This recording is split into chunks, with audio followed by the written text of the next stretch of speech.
Today, I want to introduce you to a ex-client of mine that was a client of mine when she was in college.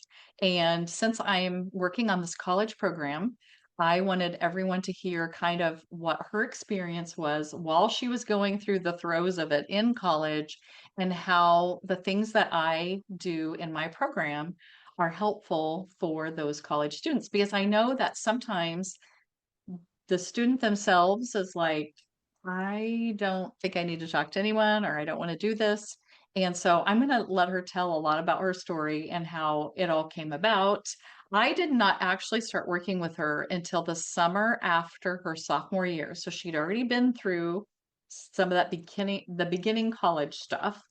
But there were some things that were happening that are the reason that we got together. So I'm going to kind of mix the story up a little bit, Christina. I didn't say that I was going to do that, but let's start with how you felt when your parents said, "Hey, I want you to talk to someone." And then we'll go back to, what college at the beginning was like for you when you didn't know me and then when you did know me. So let's start with what was it like when your parents were like, "Christina, I think you need to talk to somebody." Yes. So I'm not a very combative person at all. I'm usually probably to this day, I'm more of like on the pushover side of things if we're gonna put it on a scale. And me and my parents get along probably better than any parent-kid relationship that I've ever seen. I'm not even trying to flex. It's just is. So, when long story short, I was going through a bit of a, classic breakup type of deal. Happens to almost all of us. And I wasn't handling it the greatest. And I was sharing that with my parents. And after a certain time frame, my parents are like, all right, dude, you got to pick yourself up by your bootstraps or do something about it. And I'm like, I'm working through it. But they suggested that I speak to somebody. And not knowing that this somebody was Cynthia, that was probably the most anti any idea they have ever pitched to me in my entire life. And I'm not even saying that to emphasize my point. Like I truly was at the dinner table almost wanting to like slam my fist and say, no, guys, like stop. I was almost offended that they thought there was something wrong with me. It was oh, like you're beyond our help. Like you need somebody professional to talk to. I'm like, no, guys, I'm just going through a breakup. Relax. Um, but alas, long story short, after some convincing, I am sitting with this exact same computer talking to Cynthia, just kind of the whole situation. And something about Cynthia's not the first person I talked to. I also want to make that very clear. I did have another online. I think she was considered a therapist, the first person. But point being, I did not like that person. She, I think, did more harm than help. So I was not very open to talking to Cynthia at all. But I opened up the computer. Cynthia's there, ready to hear me. And honestly, that's the word I want to use is hear me because she's what the one thing that really drew me to her was not only just like her very calming energy that's even exudes through a screen. It's the fact that she wants to hear you and listen to you and not tell you exactly what's wrong with you and how you need to fix it. Like it was a literally from the first call, it was like um I'm kind of telling her the high level of my problems and did I fully understand them? No. But somehow she just kind of like reflects those exact words right back to me and they somehow make more sense than when I first iterated them. So I was like, "Ooh, wait." The last thing I wanted to do is tell my parents that they were kind of right. Um, but it was just so good I kind of had to. So now here we are. Gosh, like 3, 4 years later. Yes, So yes.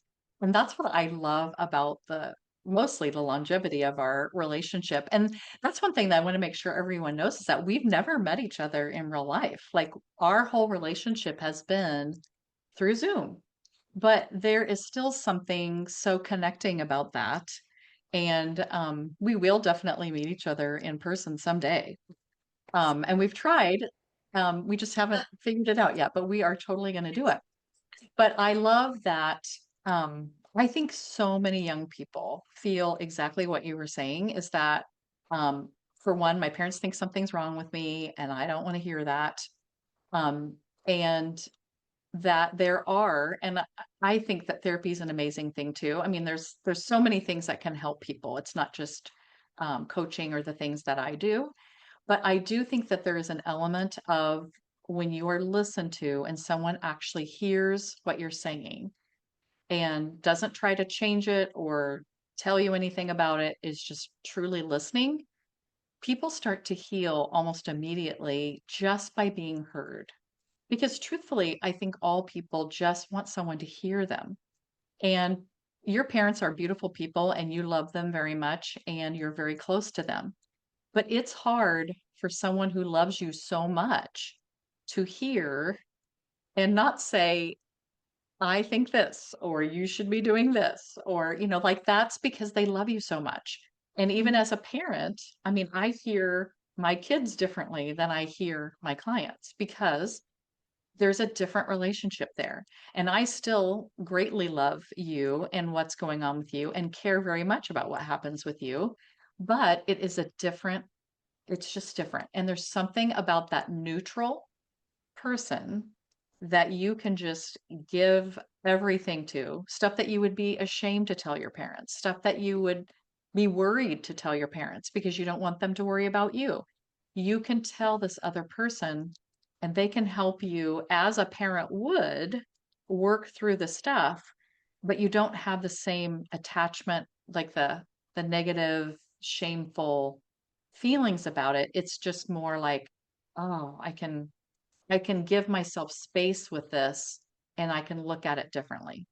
And I just don't think there's any other way to do that except for a neutral adult outside of your family. And I'm not saying that, I mean, you got to have your parents too. I find that all of my clients that have a close relationship with their parents do way better than those that, are hating them or don't have a relationship or whatever. But you just need that outside entity. And so let's go back to when you first went to college, because I didn't know you then. And a lot of the stories that I'm telling in my social media and the story that I've been telling about my own self is that I didn't think I was going to have any problems in college. And if my parents, I mean, I don't know what they thought, but I think even if I asked them, they would have said, oh, yeah, we knew you were going to be fine because you were so excited and you were like, I'm doing this and I'm going to do all the things. And then when I got there, it wasn't like that. And I thought there was something wrong. And so you kind of have a different experience, but talk a little bit about what was it like when you went from high school to college, which was, you moved away states and you went to a big school. Yes. So I guess I'm originally from like the Houston area of Texas, and then I went to the University of Alabama. So, about a 10-hour drive home. So not an impossible one, but you got to be pretty intentional. Um, I like to this day, it kind of surprises me how smooth my personal college transition was, especially considering how close my parents and I have always been.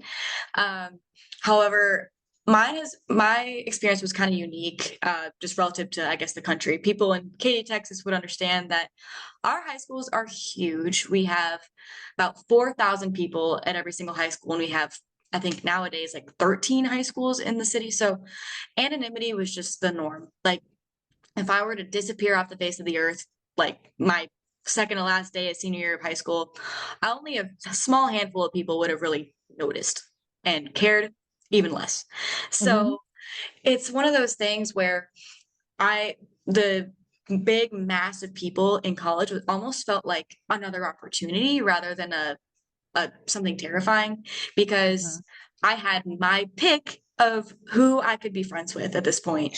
I had about 4,000 people I could choose in my high school, and I came out with honestly one or two really, really good ones that I still talk to this day.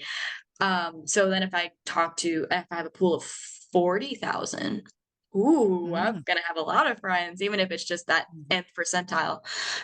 Which is true. That did happen. I was a lot more receptive to it just because it just felt a lot more natural than most people. Um, which again, very thankful for. And it has also helped that I had a support network like my family to fall back on if ever anything did go left. And sometimes it did. It wasn't perfect. Um, but I did go into high school, or I'm sorry, into college, in a relationship. Things were feeling pretty secure in that point. So I had kind of a pretty decent cushion going into college despite the distance from my family. So And so the boyfriend that you went with that was there too, you feel like that gave you like that comfort circle that you could break out of to meet these other new people, but you still felt pretty confident because you had like this, it was almost like having your blankie with you, like I have this one thing that really makes me feel comfortable and then I can branch out from there. And then after a year or so, I think it was about a year of college, then that broke up. yes. So the big reason why having a boyfriend at the time was such a comfort blanket for me was I've never been the type to just like be super, super boy crazy and just like and as an engineer, a female engineer, there's not very many of us. And in order to make friends in engineering, you kind of have to talk to boys, but I was kind of scared to make them think that, oh, I wanted one thing or another. So having a Mm-hmm. boyfriend was a perfect, like, let's be friends. That's it. Mm-hmm. And it was great. I loved it. And not only that, we had a pretty, like, objectively very good relationship throughout college, albeit long distance.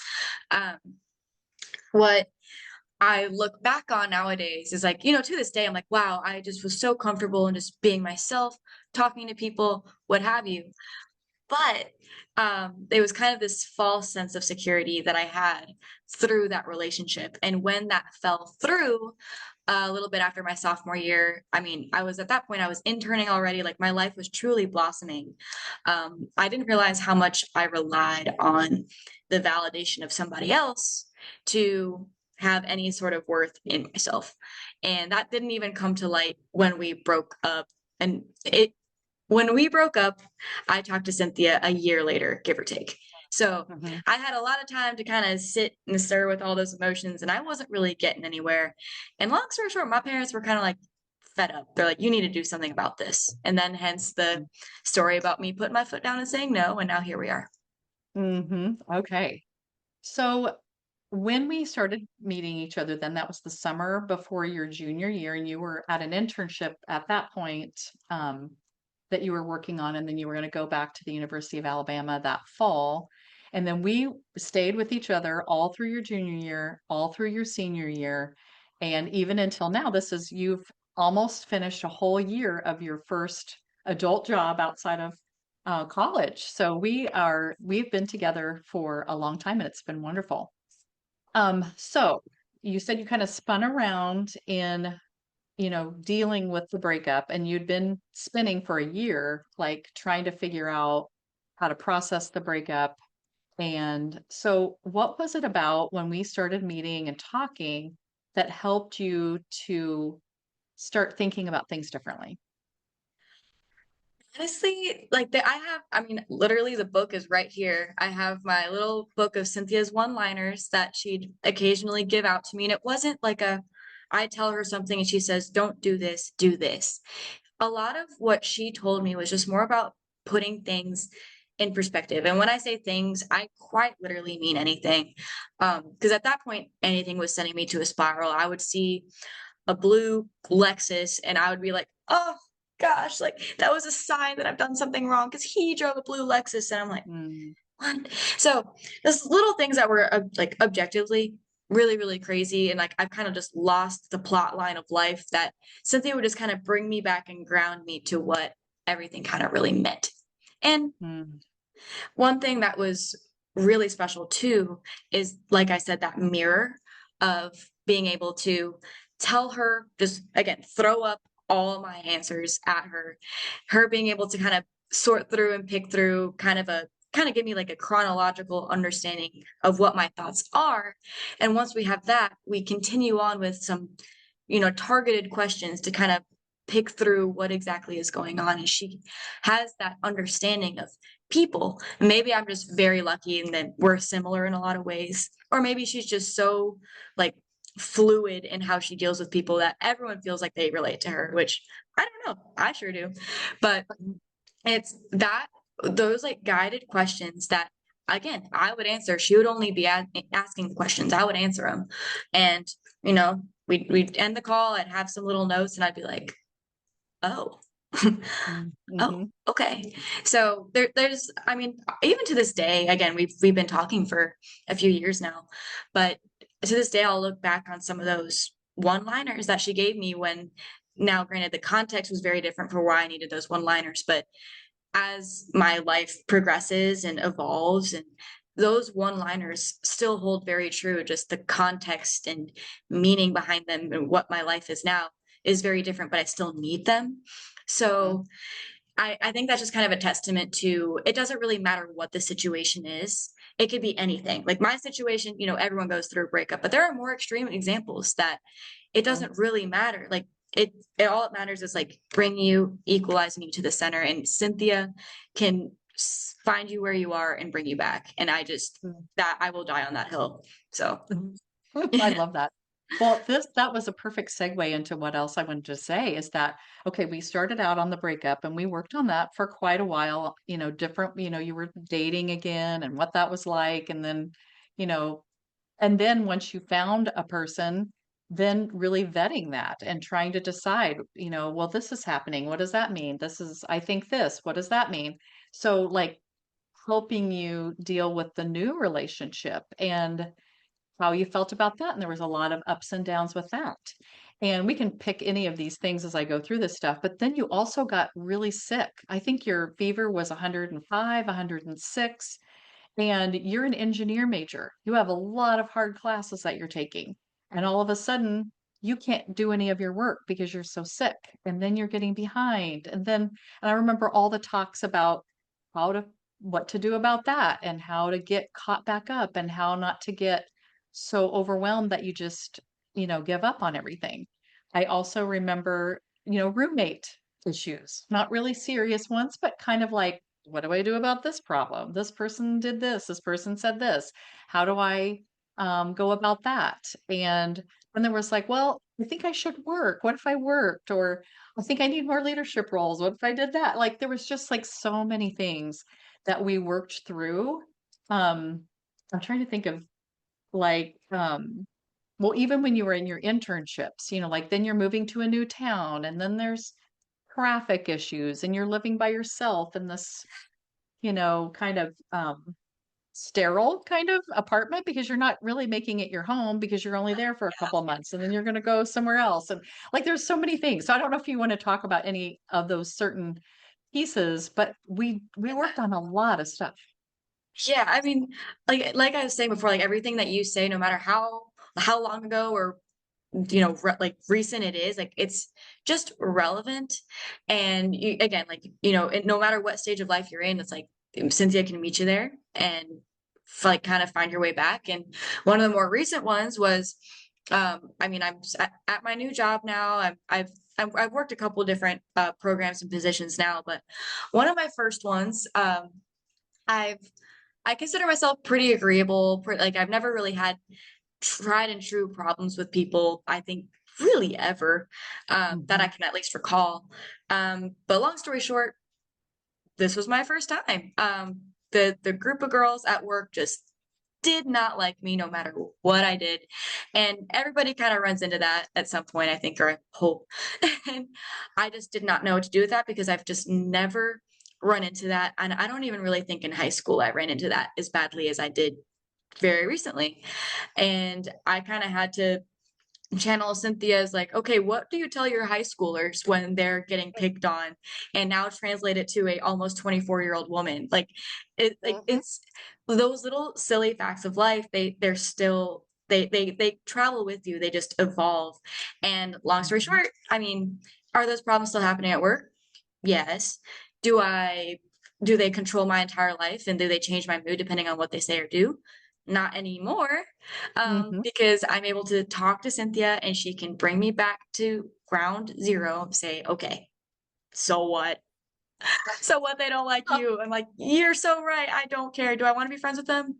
Not anymore. So Mhm. it just, again, it's all about perspective, I think is kind of the point. And then once you have that grounded perspective, you can truly just grow into what life leads you and where you're meant to grow into. So yeah. Yes, So I thank you. love this so much. And I think that these are not things, and this is one thing that I, want to change about the world is that we're not teaching young people these skills on how to do these things.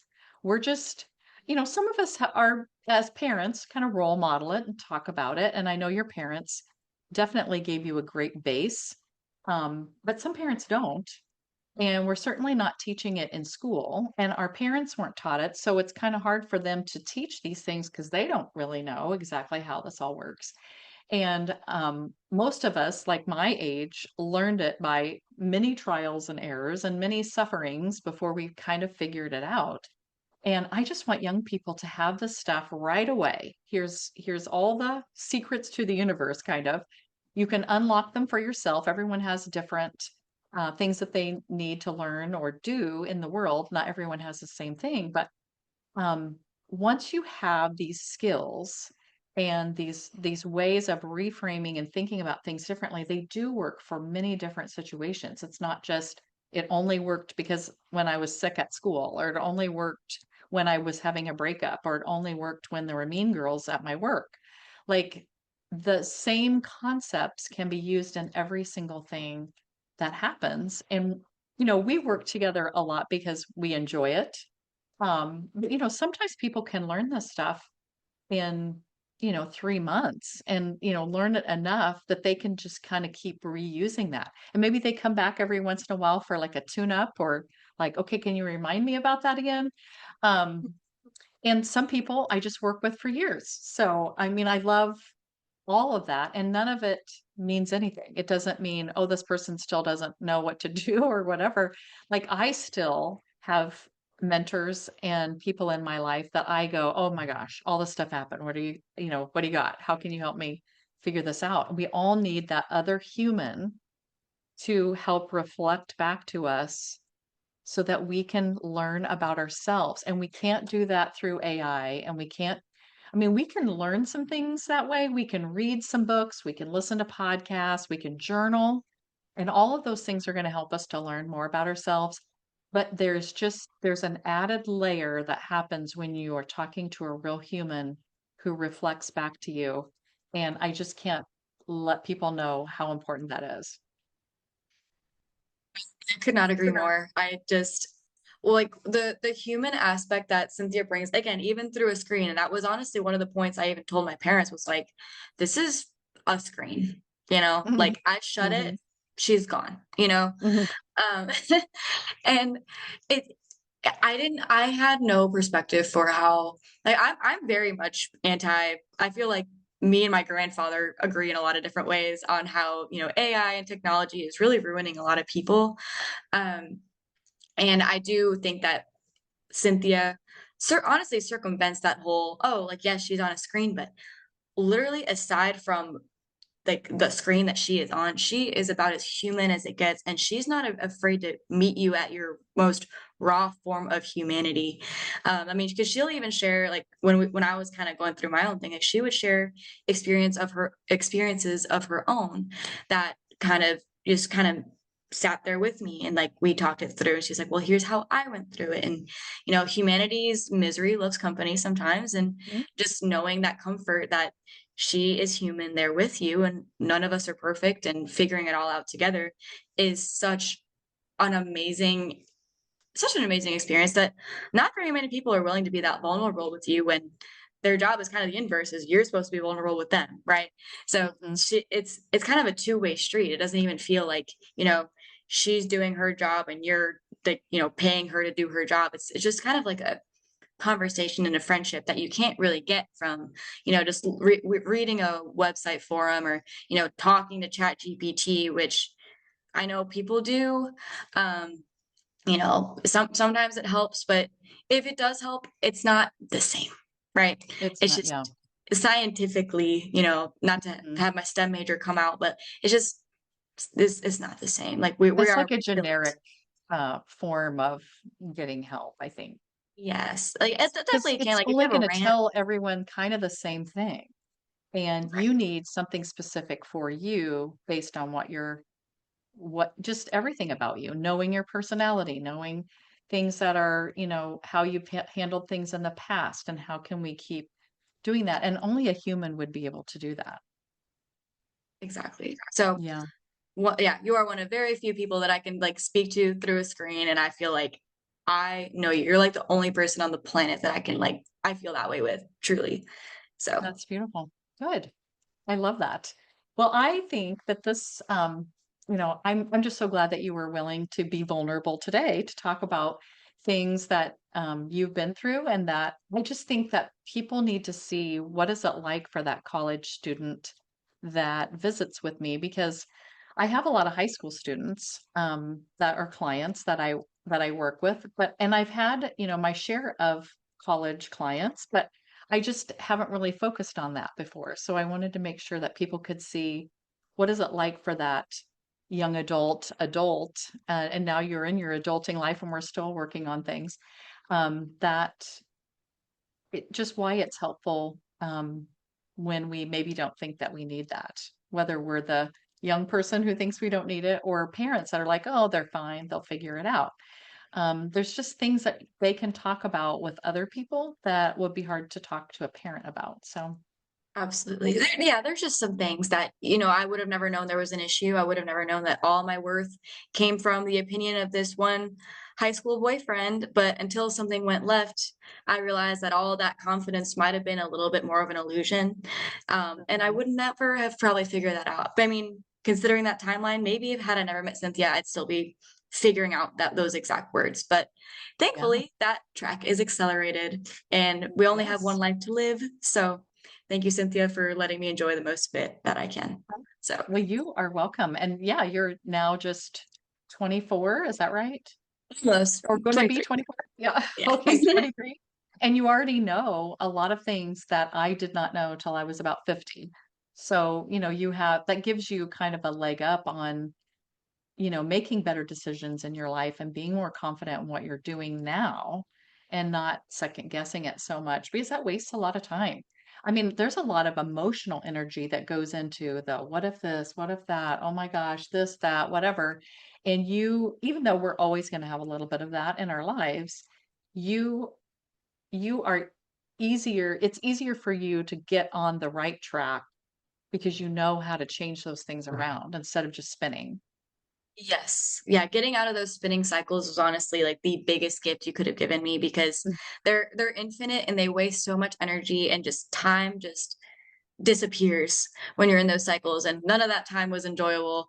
And it's Yep. it's all honestly once you realize that you have control of that and how to, harness that control. Oh, gosh, you're like on top of the Yes. world.